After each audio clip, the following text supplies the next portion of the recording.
Welcome to the Deep Dive. This is where we explore the materials you're interested in, really digging in to pull out the key insights so you get the knowledge without feeling totally swamped. Exactly, making it manageable. So today we're tackling a real classic that you shared with us, Earl Nightingale's The Strangest Secret. We're looking at the book version, which contains his, incredibly famous motivational talk. A talk that had a massive impact. Right. And our goal here is to really get the core message, understand where it came from, the context of the 1950s, and figure out why it's still such a big deal in personal development for people like you. Yeah, why does it stick around? It's not just about what he said, but why it resonated so strongly back then, and maybe more importantly, what's the takeaway for you today? What's the wisdom in this strangest secret? Okay, let's paint that picture then. Think about 1956 America. World War II wasn't that far in the past. Mm-hmm. A different era. And as Diana Nightingale mentions in the prologue, there were, pretty defined roles, wouldn't you say? Men often had set career paths. Women largely focused on the home. Yeah, a lot of societal expectation. Yeah. Maybe less overt encouragement to, chase a really individual dream if it was outside those lines. And Crysten Cornish, in the intro, talks about this sort of gray landscape of opportunity. Right. Conformity was pretty strong. The whole idea of being a self-starter, an individualist, that wasn't necessarily the main message people were getting. And then you have Earl Nightingale himself. His backstory is pretty compelling. Grew up poor, survived Pearl Harbor. Wow, yeah. But he became really successful on his own terms. And here's the kicker. The Strangest Secret. It wasn't originally for a mass audience like you listening now. No, that's key. It started as a recording just for his own sales team. Internal motivation. He just wanted to give his people an edge, a way to think. But it obviously struck a chord way beyond that group. It really did. People started sharing it, just word of mouth. It clearly tapped into something people were searching for. And it ended up selling millions. Millions. You could definitely say it was one of the seeds, maybe a big one, for the whole personal development industry that's so huge today, the kind of thing you might be interested in. Absolutely. And think about the ripple effect.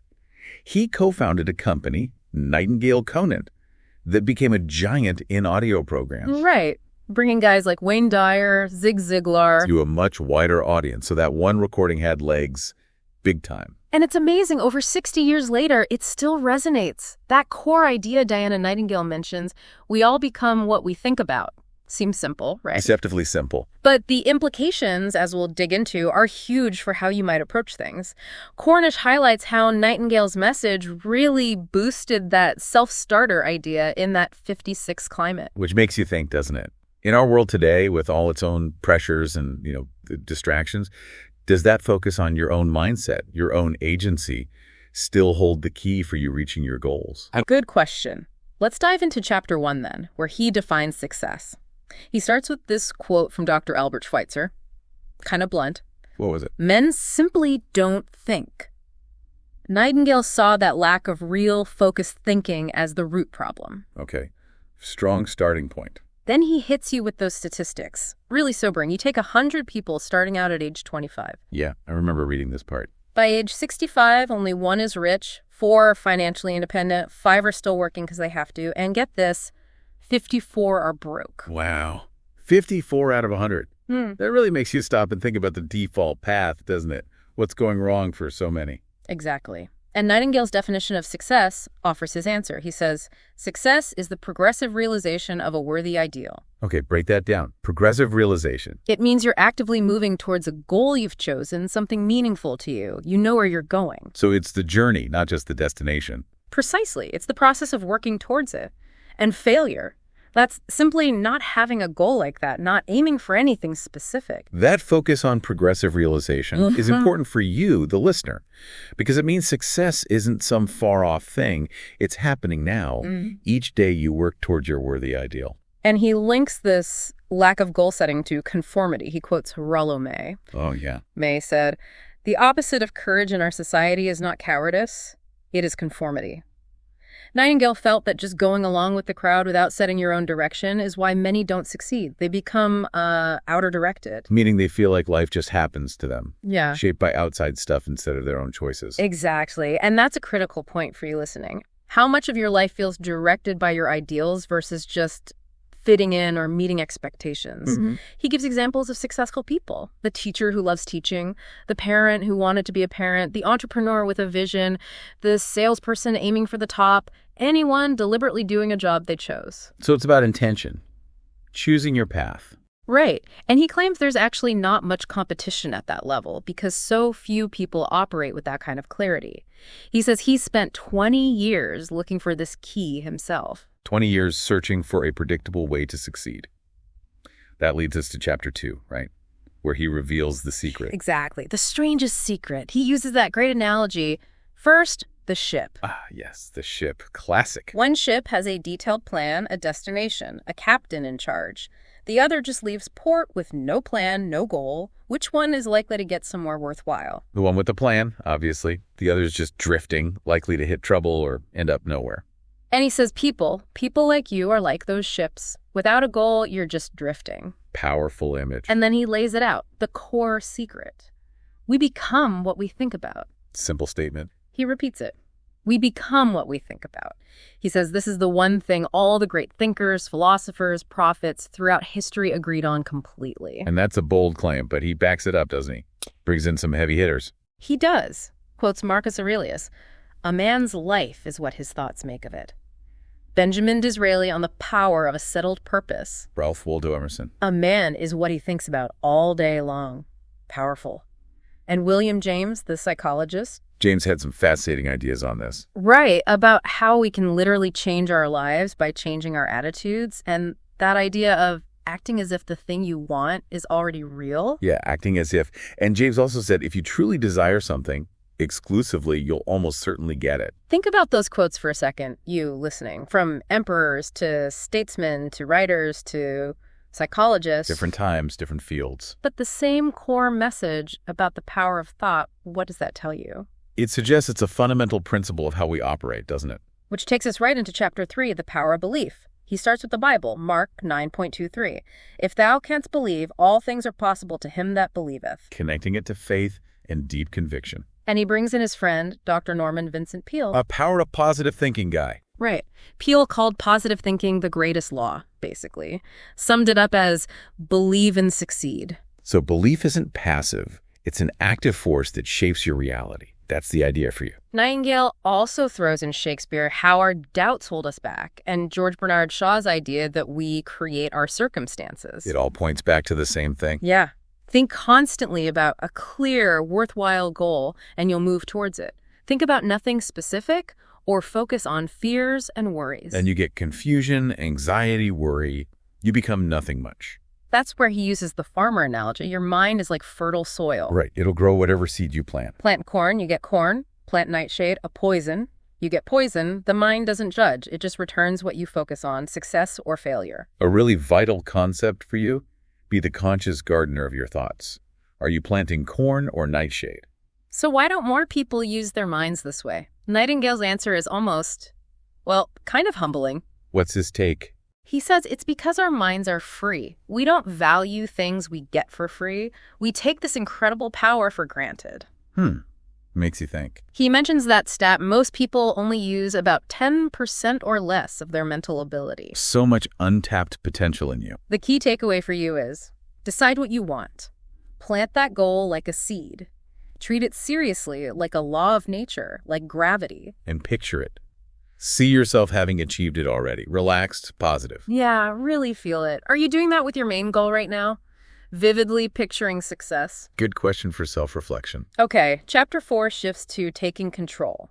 He calls the modern era, even back then, the phenobarbital age. Meaning? Lots of stress, anxiety, tranquilizers, even with medical progress. He says we are the sum total of our thoughts. We are where our thoughts have brought us, where we deep down want to be based on our thinking. Oof. That's confronting. Then the analogy of the mind is this giant, powerful, earth-moving machine. And you're the driver. Exactly. You have this immense power, but you have to steer it. Are you driving your mental machine, or is it just idling or veering off course? Good responsibility. He says this law of success becoming what you think about, it's a two-edged sword. How so? It can lead you to amazing things, or, if you misuse it, think negatively, lack goals, it leads to failure, mediocrity. So we're both ways, positively or negatively. Right.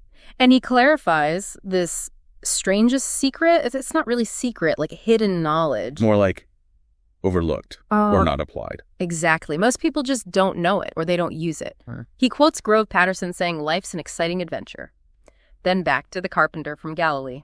"As ye believe, so shall it be done unto you." Belief again, central theme. And this all leads up to him introducing a way for you to prove it works. The 30-day test. A practical experiment. Yeah. And he links it to Newton's law, action, and reaction. It takes effort, focus, action on your part for the 30 days. Makes sense. It's not passive wishing. Right. It requires you to do something. Which brings us to Chapter 5, the price of success, and the details of that 30-day challenge. Success isn't free, right? Like a doctor studying for years. You have to invest something, pay the price. Nightingale defines that price. First, you got to really get it, emotionally and intellectually, that you become what you think about. You must control your thoughts. Okay, deep understanding first. Second, cut away those mental limits you put on yourself. Realize opportunities are huge. Mindset shift, openness. Third, use courage. Think positively about problems. Set that clear goal. Don't shrink from it. Courage and focus. And fourth, a practical one. Save at least 10% of every dollar you earn. Discipline. Commitment. Interesting. Connecting financial discipline to the mental work. That's a good checklist for you listening. Are you covering all those bases? He stresses imagination again, concentrating on the goal daily. But crucially, ideas are worthless without action. Gotta do something. So the 30-day test. Step 1. Write down your single biggest goal, clearly defined, on a card. Carry it everywhere. Tangible reminder. Look at it first thing in the morning, last thing at night, often during the day. Think about it positively. Expect it. Constant reinforcement. When fear or negative thoughts pop up, and they will immediately replace them with the mental picture of your goal achieved. Active thought replacement. And do more than you have to each day. Go the extra mile in your work, your life. Keep a positive attitude. Consistent positive action. He points out just deciding on a clear goal already puts you in the top 5% of people. Wow, just deciding. And don't obsess over how it'll happen. Trust that the answers, the means, will appear as you stay focused. He quotes the Sermon on the Mount. Ask, and it shall be given you. So purpose and faith are key, not worrying about the how. Right. Just do your job better than ever for 30 days, keeping that goal in mind. He mentions Dorothea Brand. Act as though it were impossible to fail. Powerful mindset. Act as if. Persistence is key. It shows your faith. If negative thoughts just totally swamp you. What then? Start the 30 days over. No big deal. Just reset. Okay, gentle but firm. And right, you become what you think about on the other side of your goal card. Constant reminder. Front and back. Got it. He also suggests reading inspirational stuff during the 30 days. Wake up and live. The magic of believing. The Bible. Think and grow rich. Immerse yourself. Surround yourself with positive input. Makes sense. And the final instruction, don't worry. Focus on the goal. Take action. Stay calm. Stay cheerful. Other things will fall into place. That's quite a detailed plan for you to potentially follow. What resonates most? What seems like the biggest challenge in that for you? Good questions.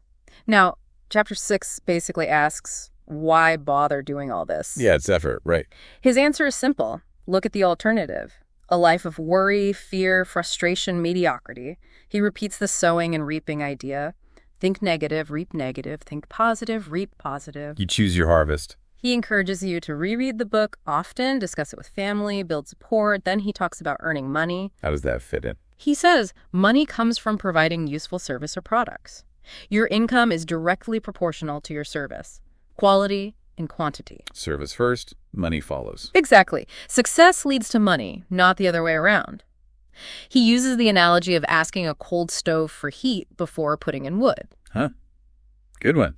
Can't do that. So focus on service, building, working, dreaming. Prosperity comes from that mutual exchange. You get wealthy by enriching others. A very ethical view of wealth creation for you to consider. It's not about taking. It's about giving value. Your service level is your yardstick for success and potential income. Even spiritual rewards match service. Anyone can predict their own future fortune by looking at their service. Honest self-assessment of your contribution. And he warns against trying to fool people for gain. You just end up fooling yourself. Ultimately self-defeating. Then he shares 6 steps from a Dr. David Harold Fink for success. 1. Set a definite goal. Okay. 2. Quit running yourself down. Stop the negative self-talk. Crucial. 3. Stop thinking negatively about why you can't. Think about why you can. Flip the script. 4. Trace negative attitudes back to childhood. Understand their roots. Awareness. 5. Change your self-image. Write a description of the successful person you want to be. Visualize and define. And 6. Act the part of that successful person now. Behave as if.